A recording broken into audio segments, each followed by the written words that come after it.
D and F block elements എന്ന് പറയുന്നത് text ബുക്കിൽ പേജ് നമ്പർ 89. അതായത് ഡി ബ്ലോക്ക് എലമെൻറ്റ്സ് എന്ന് പറയുമ്പോൾ 3 to 12 വരുന്ന എലമെൻറ്റ്സ് ആണ് ഡി ബ്ലോക്ക് എലമെൻറ്റ്സ് എന്ന് പറയുന്നത്.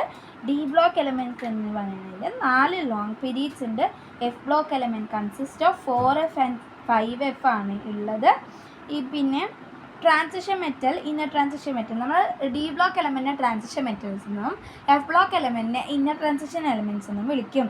പിന്നെ നമുക്ക് പൊതുവെ ട്രാൻസിഷൻ മെറ്റലിൽ പൊതുവെ 4 സീരീസ് ഉണ്ട്. 3D, 4D, 5D, 6D.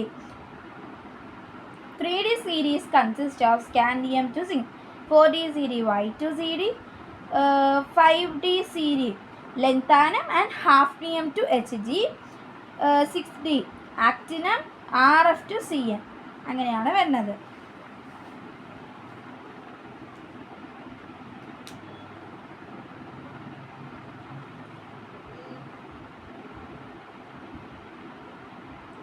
അപ്പോൾ ഒന്നും കൂടി പറയാം.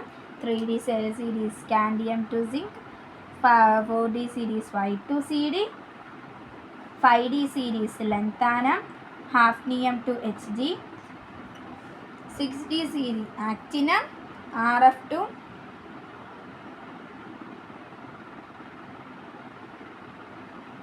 Cn. ഇനി നമ്മൾ inner transition metal 4F and 5F consist of, ഇത് നമ്മൾ 4 സീരീസ് ഡി ഓർബിറ്റൽ വന്നു. ഇനി f orbital inner transition element 4Fഉം 5Fഉം ആണ്. 4F consist of cerium to lutetium, 5F thorium to lawrencium. Cerium to lutetium, 5F വന്നിട്ട് തോറിയം ടു ലോറൻസിയം.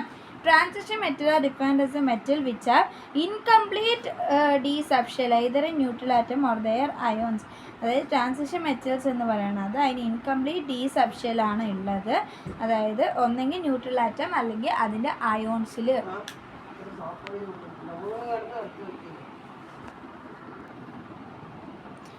അതായത് the presence of partially filled d or f orbital എന്ന് പറയുന്നത് പകുതി ഫില്ലായിട്ടുള്ള ഡി അല്ലെങ്കിൽ എഫ് ഓർബിറ്റൽ ആറ്റത്തിലുണ്ടെങ്കിൽ അതാണ് transition element which makes difference from transition metals from non transition metal. Transition മെറ്റലും നോൺ ട്രാൻസിഷൻ മെറ്റലും, അതായത് ട്രാൻസിഷൻ മെറ്റലിനും നോൺ ട്രാൻസിഷനിൽ നിന്നും വ്യത്യസ്തമാക്കുന്ന ഈ ഒരു പ്രോപ്പർട്ടീസാണ്. പിന്നെ position in the periodic table. D block occupies larger middle section of the periodic table. അതായത് D എന്ന് പറയുന്നത്, ഡി ബ്ലോക്ക് എന്ന് പറയുന്നത് പീരിയോഡിക് ടേബിളിലെ മിഡിൽ. നമുക്ക് പീരിയോഡിക് ടേബിൾ അറിയാമല്ലോ, എന്തൊക്കെയാണ് പീരിയോഡിക് ടേബിളിൽ വരുന്നത്, ഇതെല്ലാമാണ് വരുന്നത്.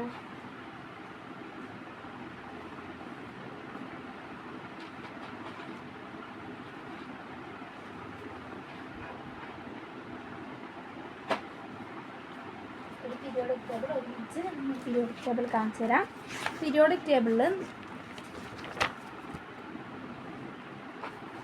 അപ്പോൾ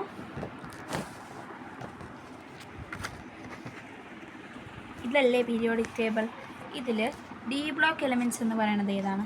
ഈ പച്ച കളറിലുള്ളത്. ഇത് ടോട്ടലി ഒരു ഡി ബ്ലോക്ക് എലമെൻറ്റ്സ് ആണ്.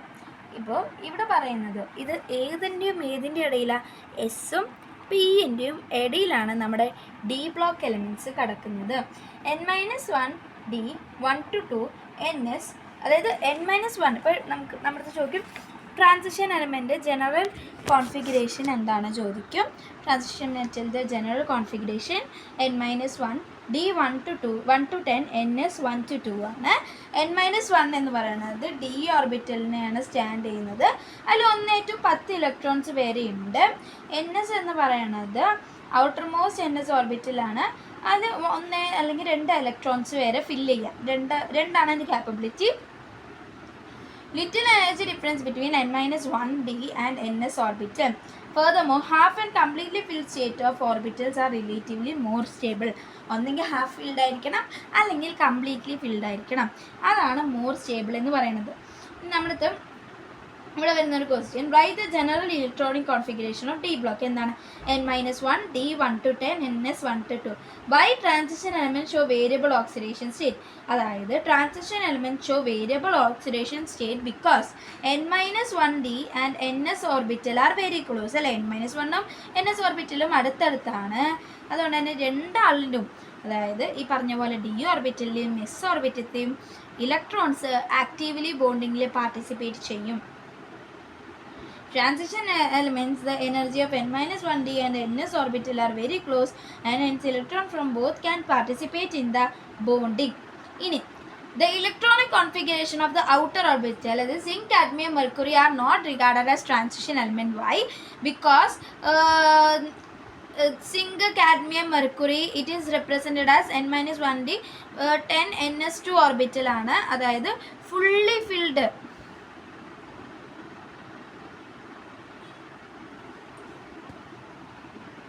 അതായത് എന്താ പറയുക, ഈ ഒരു സിങ്ക്, കാഡ്മിയം, മെർക്കുറിൻ്റെ കേസിൽ പറയുമ്പോൾ ഫുള്ളി ഫിൽഡ് ഡി ഓർബിറ്റലാണ് ഇവർക്കുള്ളത്. അതുകൊണ്ടാണ് ഇവർ ട്രാൻസിഷൻ എലമെൻ്റ് ആയിട്ട് റിഗാർഡ് ചെയ്യാത്തത്. നമ്മൾ നേരത്തെ പറഞ്ഞു ട്രാൻസിഷൻ എലമെൻ്റ് ആകണമെങ്കിൽ അതിന് ഒന്നെങ്കിൽ എന്തായിരിക്കണം, ഇൻകംപ്ലീറ്റ്ലി ഫിൽഡ് ഡി ഓർബിറ്റൽ വേണം. അപ്പോഴേ അത് ട്രാൻസിഷൻ എലമെൻ്റ് ആണുള്ളൂ. ഇവിടെ ഫുള്ളി ഫിൽഡ് ആണ്. അതുകൊണ്ടാണ് zinc, cadmium, mercury are not regarded as transition element. Right the characteristic property of transition element. It form complexes, it form coloured compound, it show variable oxidation state, paramagnetic, catalytic property. It form complexes, it show coloured properties, it show variable oxidation state, paramagnetic and catalytic property. It form complexes, it form colored compounds, variability of oxidation state, paramagnetic and catalytic property. Write the characteristic property of transition element. Complex compound, colored compound, എന്തായിരിക്കും, paramagnetic ആണ്, complex form ചെയ്യും, coloured compound form ചെയ്യും. ഈ variety of oxidation state, paramagnetic and catalytic property. അടുത്തത് വരുന്ന ഒരു question എന്താ വെച്ച് കഴിഞ്ഞാൽ, നമ്മൾ സ്കാൻഡിയം ട്രാൻസിഷൻ എലമെൻ്റ് ആണ് പറയുന്നത്, പക്ഷേ സിങ്ക് പറയുന്നില്ല. നമ്മൾ നേരത്തെ പറഞ്ഞ പോലെ സിങ്കിന് ഫുള്ളി ഫിൽഡ് ഡി ഓർബിറ്റലാണ്. അതേ സമയത്ത് നിങ്ങൾ സ്കാൻഡിയം എടുത്ത് നോക്കൂ. സ്കാൻഡിയത്തിന് എന്താണ് ഉള്ളത്? ആകെ ഒറ്റൊരു ഇലക്ട്രോണേ വരുള്ളൂ ഡി ഓർബിറ്റലിൽ, അല്ലേ? അതായത് 21 ആണ്. ഇതിനൊരു കോഡ് ഉണ്ട്, അതായത് ആർഗൺ 3d4s. അങ്ങനെയാണെങ്കിൽ നമ്മൾ റിപ്രസെൻറ്റ് ചെയ്യുക. അപ്പോൾ ഇത് 24 അല്ലേ, അതിന് നമ്മൾ തിരിച്ചിട്ട് എന്ത് കിട്ടും? 42. അപ്പോൾ 3d4 4s2. അതായത് ഇത് ആർഗൺ, അതായത് ഇതിപ്പോൾ സ്കാൻഡിയത്തിൻ്റെ കേസല്ല. 24 എന്ന് പറയുന്ന അറ്റോമിക് നമ്പർ ആണ് സ്കാൻഡിയം, വനേഡിയം, ടൈറ്റാനിയം,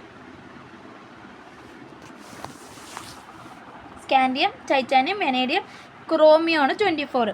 അപ്പോൾ അതിന് എക്സെപ്ഷണൽ കേസിൽ നമുക്ക് തന്നെ പറയാം. സ്കാൻഡിയത്തിൻ്റെ കേസ് പറയുമ്പോൾ 21 അല്ലേ, 21 തിരിച്ചിട്ട് എന്താണ്? 12.